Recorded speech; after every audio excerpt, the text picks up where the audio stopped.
Baik, kita lanjutkan. Nah, sekarang kita akan membahas mengenai kapasitor. Jadi tadi kita kan sudah menambahkan secara seri induktor. Nah, sekarang bagaimana kalau kita tambahkan secara seri terhadap beban ini sebuah kapasitor, ya. Nah, kita tahu bahwa kapasitor dari pelajaran rangkaian listrik, saya yakin kalian sudah tahu bahwa impedansi suatu kapasitor itu adalah itu sama dengan 1/JWC atau sama dengan 1 per ya,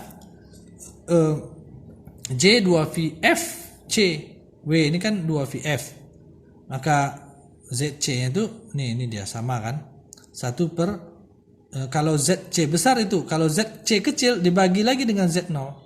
Jadi kalau ZC kecil 1 per J 2VF C dibagi lagi dengan Z0, maka ada Z0 di sini. Inilah ZC kecil. Kalau I-nya kita naikkan ke atas, jadi minus I-nya. Minus I per Z0 2VF C.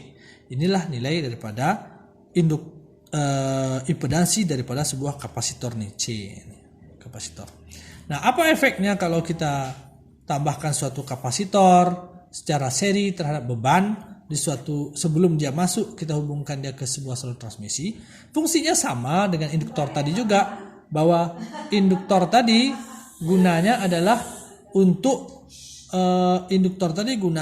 untuk menghilangkan nilai reaktansi yang ada di ZL ini, sehingga nanti dapat Z1 di sini impedansinya yang resistansi, impedansinya yang real gitu.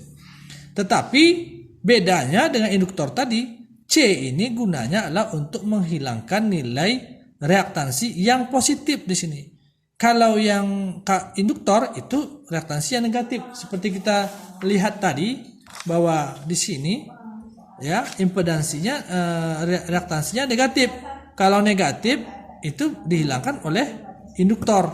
Nah, sekarang kalau kita punya impedansi yang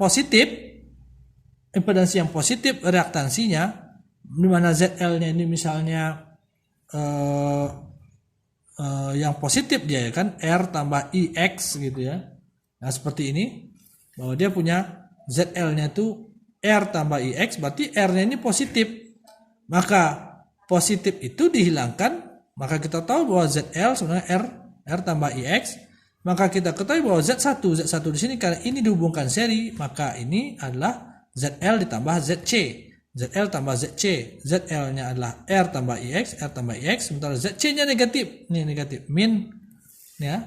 Min I, min ya. Maka dia min 1 per Z0 2VFC. Maka negatif akan menghilangkan positif di sini, sehingga hilang bagian reaktansinya untuk Z1-nya, sehingga Z1 nanti dihasilkan di sini yang nilainya yang real saja. Nah, jadi kalau kita memiliki suatu impedansi dengan reaktansinya positif, untuk menghilangkan reaktansi, kalau kita punya suatu impedansi yang memiliki reaktansi positif, maka untuk menghilangkan nilai reaktansi ini kita pakai kapasitor. Berbeda dengan yang pembahasan kita tadi, kalau kita memiliki suatu beban yang memiliki reaktansi negatif,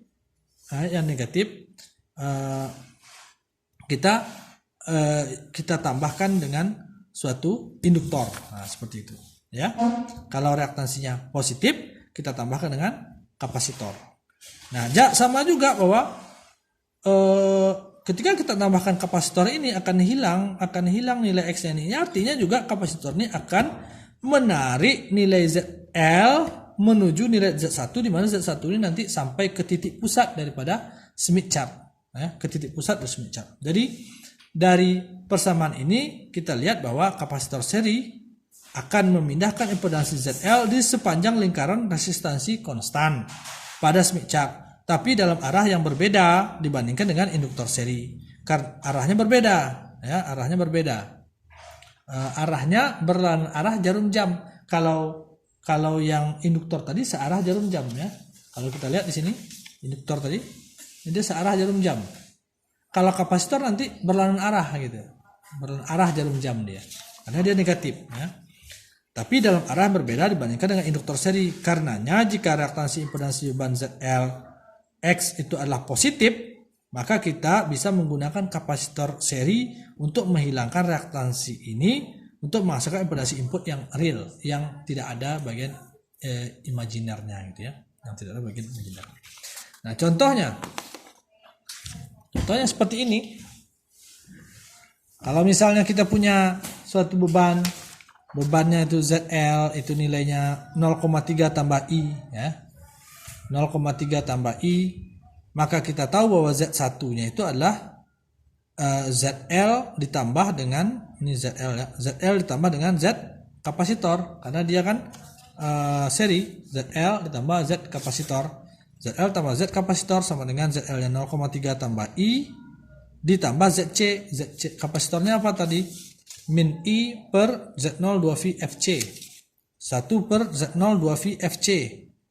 Nah, kita tinggal mencari saja. Kita harus mencari nilai C. Sedemikian nilai C ini akan menghasilkan nilai di sini yang sama dengan nilai ini. Sehingga dia akan saling menghilangkan. Jadi ini nilainya semuanya harus 1. 1 kurang 1 kurang 1, 0. Sehingga tinggal Z1-nya real. Maka 1 kurang 1 per Z02 VFC ini, 1 kurang 1 per Z02 VFC harus sama dengan 0.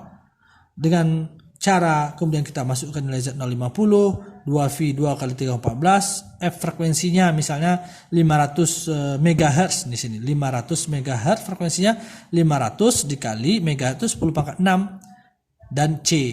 Maka kalau dengan seperti ini bisa kita dapatkan, nanti kalian cari sendiri, C-nya dapat nanti nilainya 6,4 kali 10 pangkat min 12 farad, atau sebenarnya 6,4 kali 6,4 picofarad, karena 10 pangkat min 12 itu picofarad. Artinya apa? Kalau kita cari nanti nilai ZL di Smith chart, itu dapatnya nanti di titik sini, ZL 0,3 tambah I ya.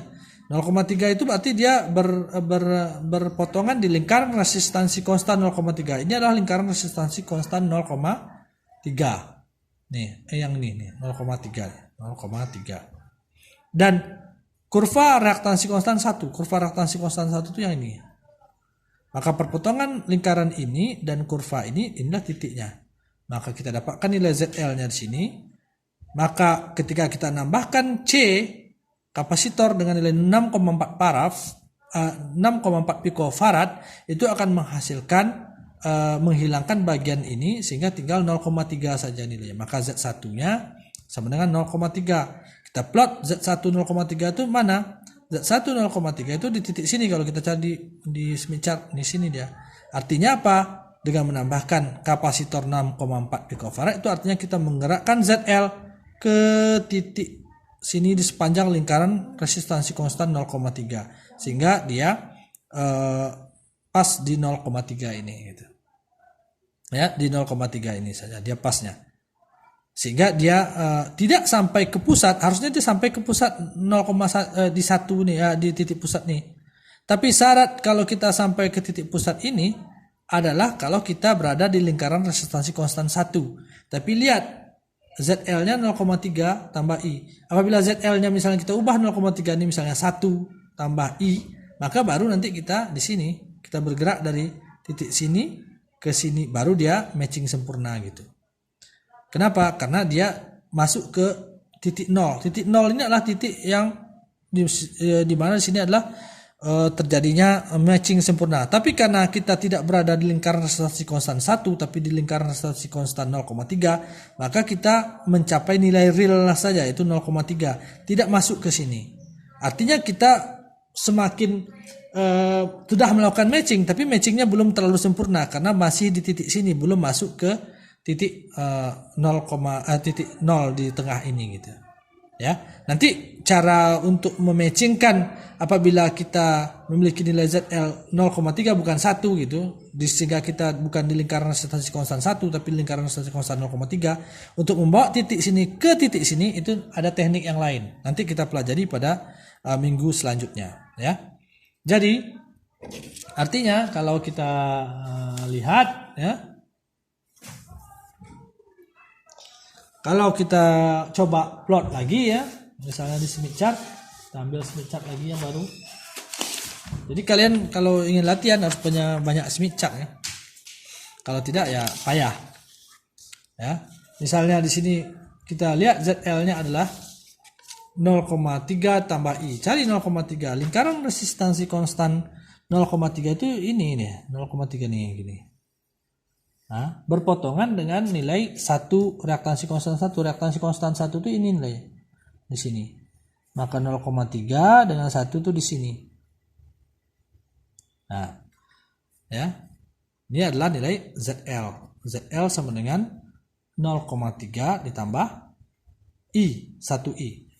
Maka ketika kita tambahkan tadi seperti yang sudah kita cari tadi, kita tambahkan C sebanyak 6,4 picofarad secara seri kepada rangkaian ZL, ya, itu efeknya adalah kita menghasilkan Z1 menjadi 0,3. C 6,4 picofarad itu akan menghilangkan nilai ini gitu. Sehingga Z1 0,3 itu sama dengan Z1 0,3 tambah J0. Itu berarti di lingkaran reaktasi konstan 0,3 dan di kurva reaktasi konstan 0, berarti di sini dia titiknya. Nah, inilah Z1. Ya, Z1. Nah, paling tidak dia sudah real gitu hasilnya. Tidak lagi ada bagian imajinernya. Artinya dia lebih matching dibandingkan di posisi sini. Walaupun dia tidak matching sempurna. Matching sempurna itu masuk ke titik 0 di sini. Syarat untuk masuk ke titik 0 berarti kita harus berada di lingkaran resistasi konstan 1 gitu ya. Lingkaran resistasi konstan 1. Tapi kita tidak berada pada lingkaran resistasi konstan 1 karena ZL kita nilainya 0,3. Kita berada pada lingkaran resistasi konstan 0,3. Sehingga kita sudah melakukan matching tapi belum matching sempurna. Baru sampai di sini, baru menghasilkan nilai real 0,3. Matching sempurna itu ketika bagian ini 1 nilainya, bukan 0,3, yaitu di titik sini. Nah, artinya penambahan kapasitor itu kita adalah bergerak berlawanan arah jarum jam, dan berlawanan arah jarum jam dari nilai ZL ke sini ke sini. Nah, gitu. Jadi kita bergerak. Nah, gitu. Ini jadi nilai ZL-nya. Sebenarnya kalau matching sempurna lagi Z1 itu yang real 0,3 ini harus kita tarik lagi ke sini. Masuk ke sini. Nah, itu nanti dengan teknik yang lain.